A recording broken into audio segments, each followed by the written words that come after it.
नमस्कार, HNN news देख रहे हैं आप और मैं हूं आपके साथ सीमा चौधरी। नहले पर दहला इस खास पेशकश में आप सभी का स्वागत है और नहले पर दहला में हम तमाम अहम खबरों से करेंगे रूबरू, तमाम बड़ी खबरों से रूबरू करेंगे जहां देखिए देश और दुनिया में काफी कुछ इस वक्त घटित हो रहा है और उन तमाम विषयों पर विस्तार से चर्चा करेंगे कि क्या कुछ इस देश में इस वक्त हो रहा है। एक एक करके जानेंगे तमाम खबरों की ओर रुख करेंगे और लगातार देखिए यहाँ पर भारत सरकार ने एलन मस्क के सोशल मीडिया प्लेटफॉर्म एक्स को चेतावनी दी।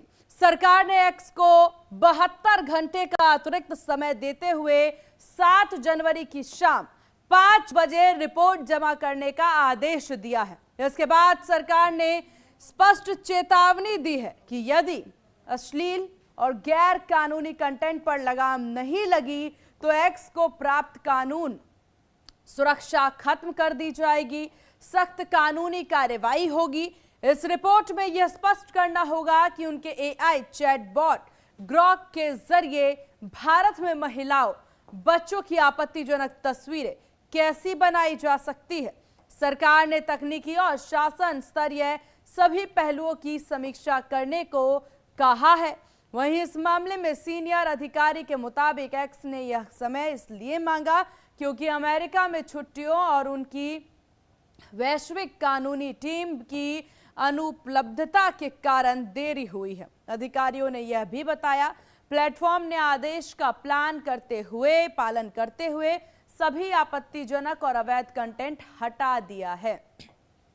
चलिए जरा इस पूरे मसले को विस्तार से समझते हैं। इलेक्ट्रॉनिक्स और आईटी मंत्रालय ने शुरुआत में एक्स को 5 जनवरी तक रिपोर्ट सौंपने के लिए भी कहा था।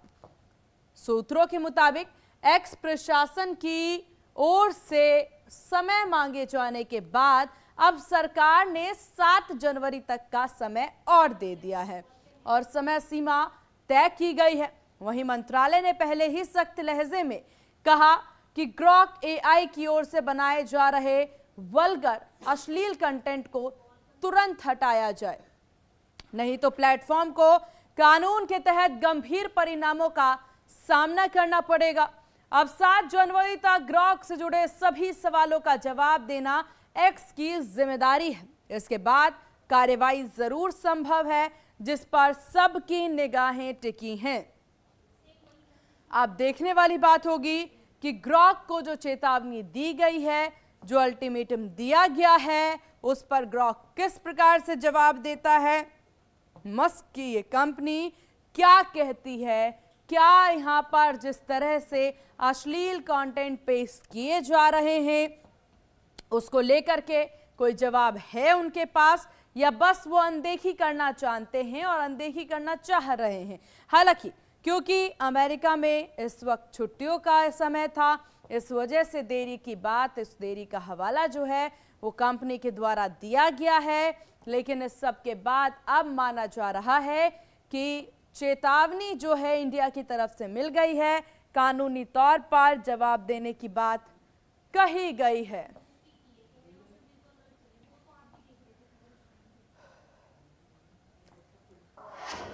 तो चलिए अब यहां पर समझते हैं कि आखिरकार ये पूरा मसला क्या है। ग्राफिक्स के जरिए अब एक एक करके समझेंगे कि क्या है ये पूरा मामला, किस प्रकार से ग्रॉक को यहां पर कानूनी कार्रवाई की बात कही गई है। ग्राफिक्स के जरिए ये भी हम आपको बताएंगे किस प्रकार से पूरी कार्रवाई है। देखिए ग्रॉक एआई अश्लील कंटेंट बनाने का आरोप है, वीडियो और इमेज मैनिपुलेट करके पेश किया जाता है, असल महिलाओं की फोटो भी बनाई जा रही है। यही समस्या है जिसको लेकर के इंडिया की तरफ से जो है निशाना साधा गया, सवालिया निशान खड़े किए गए हैं, कानूनी पहलू की बात कही गई है। समझिए क्योंकि असली जो महिलाएं हैं उनकी फोटो को एआई के जरिए जो है रीजनरेट करते हैं, ये लोग अश्लील कंटेंट बनाते हैं ये लोग। आईटी मंत्रालय ने 2 जनवरी को किया था नोटिस जारी और 5 जनवरी तक का समय जो है इन्हें दिया गया था, लेकिन 5 जनवरी तक ये पेश नहीं कर पाए रिपोर्ट, जिसके बाद इन्होंने और समय बढ़ाने की मांग की। कहा कि अमेरिका में छुट्टी होता है, यही एक बात जो है उनके द्वारा कही गई कि एम्प्लॉयमेंट की कमी, कानूनी कार्रवाई, कानूनी टीम इस वक्त नहीं होने की बात कही है। सरकार ने इसके बाद 7 जनवरी तक रिपोर्ट जमा करने का समय दिया और समय ज्यादा जो है बढ़ा दिया गया है। 72 घंटे एक्स्ट्रा जो समय है वो इंडिया की तरफ से, मंत्रालय की तरफ से यहाँ पर एलन मस्क की कंपनी को दिया गया है। 7 जनवरी तक एक्स को एटीआर जमा करनी ही होगी किसी भी कीमत पर। देखिए, माना जा रहा है कि अब आपको एटीआर जमा करना ही होगा, बताना होगा क्या कार्रवाई की, क्या सख्त कानून बनाए। इस तरह से नहीं एआई आप चला सकते हैं देश में कि आपके एआई कंपनी के द्वारा, आपके एआई जो आपने जनरेट किया है उसके द्वारा भारत की महिलाओं के साथ इस तरीके से उनके अश्लील कंटेंट बनाया जाए। ग्रॉक एप्लीकेशन की सुरक्षा उपायों की जानकारी मांगी गई है। तो यहां पर देखिए, उपायों की जानकारी मांगी गई है।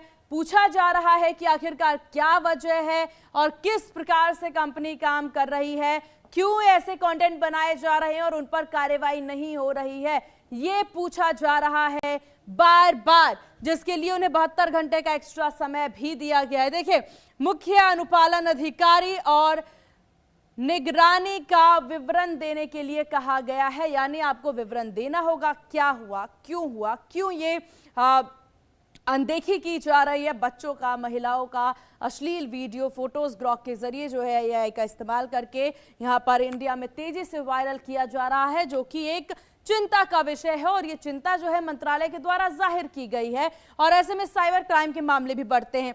हटाए गए आपत्तिजनक कंटेंट और बैन अकाउंट्स की सूची भी मांगी गई है कि आपने कितने अकाउंट्स को बोलने के बाद बैन किया है या फिर कंटेंट हटाए हैं, आप उसकी भी सूची दीजिए। ऐसा नहीं होगा कि आप बरगला पाएंगे यहां पर कि हमने हटा दिया है, हमने अकाउंट्स बैन कर दिए हैं, लेकिन वो अकाउंट्स चल रहे हैं अभी भी, क्योंकि अभी भी कंटेंट बंद नहीं हुए हैं। इस बात पर ध्यान दीजिए। आईटी एक्ट की धारा 79 के तहत छूट तभी सुरक्षित है, यानी अगर आप एटीआर फाइल नहीं करते हैं, आप रिपोर्ट नहीं देते हैं, तो ये धारा भी आपको कवच के तौर पर नहीं किया जाएगा। नियमों का पालन ना करने पर हट जाएगा सुरक्षा कवच, यानी ये धारा 79 जो है, तभी आईटी की धारा 79 आपको सुरक्षित कर पाएगा जब आप पूरी रिपोर्ट दे देंगे। एक्स के सीधे कानूनी कार्रवाई के लिए उत्तरदायी होगा। सरकार ने कह दिया है, भारत सरकार ने, मंत्रालय ने कह दिया है, अगर आप रिपोर्ट नहीं दे पाते हैं तो सिर्फ और सिर्फ आप ही उत्तरदायी होंगे। अगर आप पर कानूनी कार्रवाई की जाती है तो इसकी जिम्मेदारी आपकी ही होगी। समझिए, एक्स ने यहां पर सीधे तौर पर एक्स पर सीधे कानूनी कार्रवाई की बात कह दी गई है। कुल मिलाकर समझा जा सकता है इस वक्त की अब ग्रॉक को लेकर के जो बातें कही जा रही थी एक्शन लेने की, वो एक्शन ली जा रही है और ये एक्शन लेना लाजमी भी है और इसीलिए ये कार्रवाई काफी ज्यादा महत्वपूर्ण हो जाती है। इस कार्रवाई पर सबके ध्यान होते हैं क्योंकि यहाँ पर साइबर क्राइम्स के मामले जितने ज्यादा इस देश में बढ़ते नजर आ रहे हैं, उन पर कार्रवाई होना जरूरी है, उन पर एक्शन लेना जरूरी है, क्योंकि ना केवल देखिए आम जनता इससे परेशान है कि बहुत सारी सेलिब्रिटीज भी आपने देखा होगा, ऐश्वर्या राय का नाम भी इसमें शामिल है, एआई जनरेटेड फोटोज की वजह से बहुत परेशानी उनको हुई और इससे लगातार मामले सामने आते हैं। ग्रॉक एआई का व्यापक तकनीकी और प्रक्रियात्मक रिव्यू भी यहां पर करने की बात कही गई है कि आप रिव्यू भी करके दीजिए। रिपोर्ट में काफी कुछ चीजें होंगी जहां आपको बता दें, प्रॉम्प्ट प्रोसेसिंग और निर्देशों की जांच भी इसमें शामिल है। हर एक चीज की जांच शामिल है, कैसे अपलोड हो रहे हैं, क्यों अपलोड हो रहे हैं, कहां से अपलोड हो रहे हैं, कौन अपलोड कर रहा है, सारी जानकारी चाहिए। इमेज हैंडलिंग और सुरक्षा गाइडलाइंस लागू होंगे, यानी कोई भी उठ करके किसी का भी कंटेंट नहीं बना सकता। एआई जहां पॉजिटिव साइड्स के लिए हैं, तो देखिए कुछ खुराफाती लोग जो हैं उनके द्वारा इस तरह से भी इस्तेमाल किया जा रहा है, जिन पर एक्शन लेना उस प्लेटफॉर्म की जिम्मेदारी है कि आप एक्शन लीजिए उस पर। अगर आपके प्लेटफॉर्म का कुछ मिसयूज हो रहा है तो उस पर एक्शन लेना आपकी जिम्मेदारी है। अकाउंट निलंबन से नियम उल्लंघन रोकने की तैयारी है कि अकाउंट इसलिए निलंबित करने हैं क्योंकि बहुत से ऐसे लोग हैं इस प्लेटफॉर्म पे जो नियमों का लगातार उल्लंघन कर रहे हैं। एआई से अश्लील कंटेंट पर सख्त रोक है, नियमों का पालन करेंगे तभी वो सुरक्षा कवच के तौर पर काम कर पाएगी। एआई से गैर कानूनी कंटेंट बन रहा है, एलन मस्क के द्वारा कहना कि गैर कानूनी कंटेंट बन रहा है। चलिए एक्सेप्ट तो हुआ है कि गैर कानूनी कंटेंट बनाए जा रहे हैं जिस पर एक्शन लेना होगा एलन मस्क ने, और आगे क्या कुछ कहा है वो भी आपको बताएंगे। उनके द्वारा कह दिया गया दोषी अकाउंट्स को स्थायी बैन किया गया। एक्स प्रशासन का यह दावा है कि जो दोषी अकाउंट्स हैं उनको बैन करने की बात कह दी गई है और इसीलिए यहां से रिपोर्ट मांगी गई है कि आपने किसे बैन किया गया है, एक खाका तैयार करिए, एक रिपोर्ट तैयार करिए और हमें भेज दीजिए। सुरक्षा फिल्टर अभी कमजोर है। विशेषज्ञों के द्वारा कहना है कि ग्रॉक में, एआई में सुरक्षा फिल्टर की कमी है और वाकई में सुरक्षा फिल्टर्स की कमी है। फर्जी अकाउंट्स के जरिए कंटेंट जारी हो रहे हैं। विशेषज्ञों के द्वारा कहना है कि बहुत से फेक अकाउंट हैं जिसके जरिए जो है ऐसे कंटेंट डाले जा रहे हैं और इन कंटेंटों को लेकर के भी एक्शन की बात है। ग्रॉक एआई के बुनियादी ढांचे की कमी भी है। विशेषज्ञों ने कहा बुनियादी ढांचों की कमी भी है और लगातार तस्वीरें देखने को मिल रही हैं और इस पूरे मामले में लगातार ये तस्वीरें नजर आ रही हैं जो कि काफी ज्यादा चिंता का विषय है यहाँ पर। हालांकि अब इस पर किस तरह से एक्शन होता है, क्या रिपोर्ट पेश की जाती है टीम के द्वारा, देखने वाली बात होगी। बाकी खबरों की ओर भी रुख करेंगे, लेकिन फिलहाल यहाँ रुकते हैं एक बहुत छोटे से ब्रेक के लिए।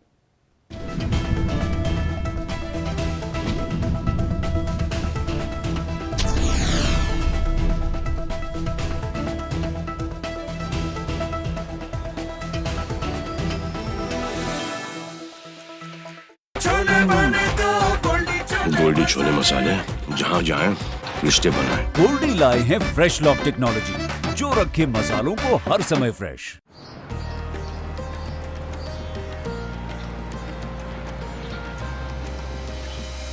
माघ मेले की भव्यता और पवित्रता का एक बार फिर विश्व देखेगा नया स्वरूप।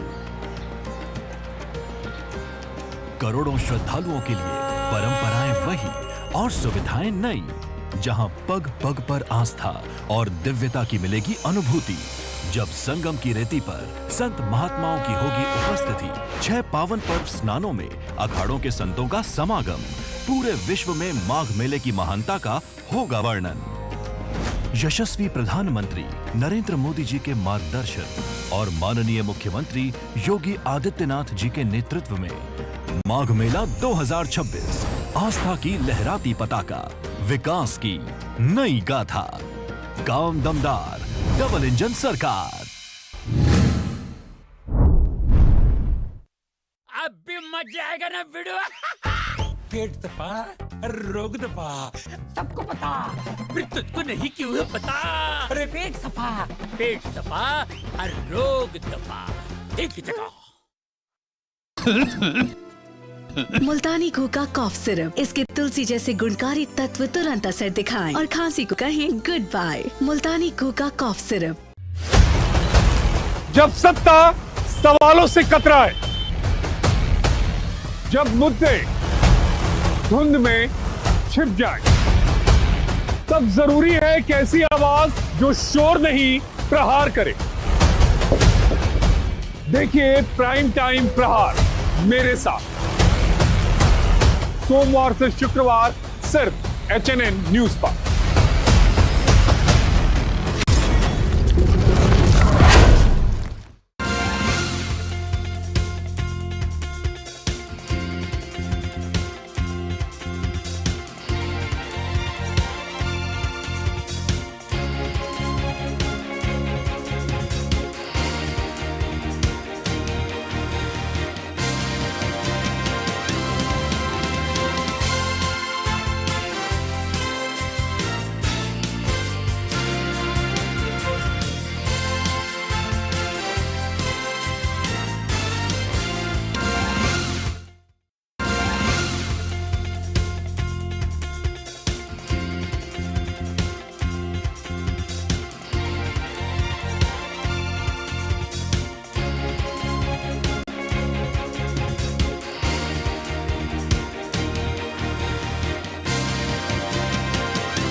और ब्रेक के बाद एक बार फिर से स्वागत है आपका। चलिए खबरों की ओर रुख करते हैं, जहां विवादित नारों पर जेएनयू प्रशासन सख्त है। पीएम और गृह मंत्री पर नारेबाजी के बाद बयान आया सामने। जेएनयू प्रशासन ने छात्रों को नसीहत दी है। छात्रों पर होगी कार्रवाई, जेएनयू प्रशासन के द्वारा कहना। नफरत की प्रयोगशाला बनने की इजाजत यहां नहीं है, प्रशासन के द्वारा साफ कर दिया गया है। शामिल छात्रों का तत्काल सस्पेंशन। तो आपको बता दें कि जवाहरलाल नेहरू यूनिवर्सिटी में सोमवार रात पीएम मोदी और अमित शाह के खिलाफ हुई नारेबाजी पर बयानबाजी तेज है। जेएनयू प्रशासन ने इस पूरे मामले पर अपना बयान जारी किया। जेएनयू प्रशासन ने कहा कि प्रधानमंत्री मोदी और गृह मंत्री के खिलाफ आपत्तिजनक नारे लगाने वाले छात्रों के खिलाफ सख्त कार्रवाई करने का वादा किया गया। इस मामले में पहले ही एफआईआर दर्ज की जा चुकी है। प्रशासन ने कहा कि यूनिवर्सिटी इनोवेशन और नए विचारों पर केंद्र उन्हें नफरत की प्रयोगशाला में बदलने की इजाजत नहीं देता है। चलिए इसके बाद आपको ग्राफिक्स के जरिए भी बताते हैं कि आखिरकार किस प्रकार से जेएनयू में पूरी तौर से यहां पर नारेबाजी की गई प्रधानमंत्री मोदी को लेकर के और केंद्रीय मंत्री अमित शाह को लेकर के। यहां पर आपको बता दें कि लगातार नारेबाजी हुई, जिसके बाद जेएनयू प्रशासन के द्वारा कहा गया। देखिए क्या हुआ है, समझिए कि जेएनयू कैंपस में कुछ नकाबपोश बदमाश घुसे थे। कब? 5 जनवरी 2020 को। आखिरकार क्या हुआ था? तो जेएनयू कैंपस में नकाब पहने हुए कुछ नकाबपोश घुस जाते हैं। 3 हॉस्टल के स्टूडेंट्स पर हमला इसमें कर दिया जाता है। तो ये जो बातें हम आपको बता रहे हैं वो 5 जनवरी 2020 की बता रहे हैं कि आखिरकार क्यों, आखिरकार हुआ क्या था, किस वजह से इतना गुस्सा है। छात्रों को लाठी, डंडे, पत्थरों और लोहे की रॉड से पीटा गया था और इस वजह से 5 जनवरी 2020, 5 जनवरी की तारीख जो है जेएनयू में दर्ज है। हमले में स्टूडेंट्स के साथ साथ कई टीचर्स भी घायल हुए थे, उन्हें चोट लगी थी, बर्बरता से मारा गया था। हमले में स्टूडेंट के साथ साथ कई छात्र घायल हुए थे। फिर क्या होता है, आज 6 साल बाद भी आरोपी पकड़े नहीं गए हैं और इसी बात का गुस्सा जेएनयू स्टूडेंट्स में है। अब जेएनयू में विवादित नारे कब कब हुए हैं वो समझिए। साल 2016 में अफजल गुरु की फांसी की तारीख, इस समय पर भी विवादित नारे जेएनयू में लगाए गए थे। हो हल्ला जेएनयू में हुआ था। 2016 में भारत विरोधी नारे होंगे और कई ऐसे नारे लगाए गए जिसका यहां नेशनल टेलीविजन पर जिक्र करना भी बार बार में दुखद है। ऐसे नारे जेएनयू में लगाए गए। साल 2019 में जम्मू कश्मीर से अनुच्छेद 370 हटाया गया था। इस विषय की जानकारी सभी को है। उस समय पर भी विवाद के सुर उठे थे, अलगाववादी नारे लगाए गए थे जेएनयू में। जेएनयू के स्टूडेंट्स इस तरीके से बार बार करते आए हैं, ये पहली दफा नहीं है। कब कब विवादित नारे हुए हैं वो हम आपको ग्राफिक्स के जरिए बता रहे हैं। साल 2026 शर्जिल उमर की जबान खारिज हुई है और इसके बाद भी एक बार फिर देखिए आज जो यहाँ पर जेएनयू में जिस तरह से विवादित तस्वीरें नजर आई, प्रधानमंत्री के गृह मंत्री के नाम के नारे लगाए गए हैं, जिसके बाद से उनके विरोध में नारे लगाए गए हैं, जिसके बाद से मामला काफी ज्यादा सुर्खियों में आया और सबकी नजर इसी पर थी कि आखिरकार क्या हुआ है ये पूरा मसला, जिसके बाद लगातार जो है विवाद के सुर देखने को मिले हैं। आगे बढ़ते हैं, अगली खबर की ओर रुख करते हैं और बात एसआईआर को लेकर के कर लेते हैं। देखिए उत्तर प्रदेश ने एसआईआर प्रक्रिया के बाद वोटर लिस्ट का ड्राफ्ट जारी हो गया है।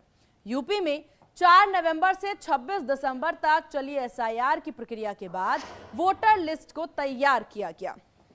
मुख्य निर्वाचन अधिकारी नवदीप रेनवा ने एसआईआर प्रक्रिया पर पहले यूपी में करीब 15 करोड़ मतदाता दर्ज थे। ड्राफ्ट सूची जारी होने के बाद संख्या घटकर करीब 12 करोड़ हो गई।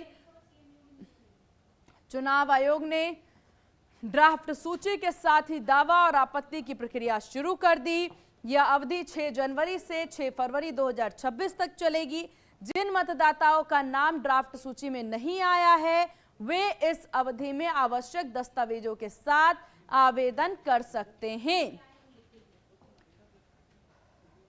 6 मार्च को अंतिम मतदाता सूची प्रकाशित होगी। आयोग ने सभी पात्र मतदाताओं से अपील की है कि वे समय रहते ही अपना नाम जांच लें, जरूरत पड़ने पर दावा या आपत्ति जरूर दर्ज करवाएं।